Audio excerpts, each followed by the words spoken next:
A day in my life as a full-time mama in this dollar balay. Hello mga ka-idol, magandang buhay. Kumusta mo? Magluto di ay kita karon og sudan pa ni hapon mga ka-idol. Nagaluto ko og tiil sa manok kay wala may sudan. So mo na ako na siyang gagisan ako din ha og luya, aho, sibuyas ug kaning lemongrass aron mahumot siya nod mawala ang iyang baho. Ako na siyang gipakulaan, ako na siyang gipalambot no.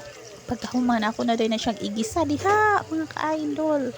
Gisahunan ako siya until mo gawas ang iyahang mag-juicy siya. Pagkahuman ako na siyang ukay-ukayon din mo na mo sudan mga ka-idol kaya ako na siyang paborito ang tiil sa manok kay wala siya daghan na siya collagen, lots of collagen. O di ba may benefits ka pang makukuha mo kaon kag tiil bata pa jud ka mo feeling yang pa jud ka mga ka-idol. Ako na siyang gikuan din palambot na siya din ha no. Then ako na siyang gitimplahan, gibutangan ako toyo, butangan ako na siya toyo, then butangan ako siya katong iyang broth ana iyang sabaw ana nga akong gipakulaan mo ako kung gibutang og sabaw mo akong gibutang nga sabaw mga ka-idol. Lami man kay nang tiil sa manok for me mo na siya. Then ako na din siyang gipakuluan mga ka-idol.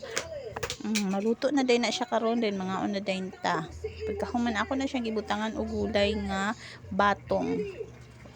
Dayon mo na siya kay lami na siya with a twist no.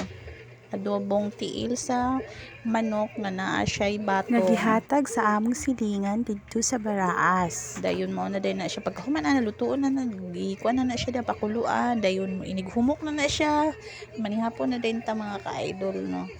Lami mo gud kay na siyang naigulay-gulay pot.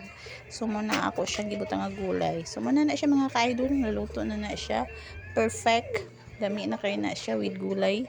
And then mo na ang finish product. Mga unta mga ka-idol, God bless.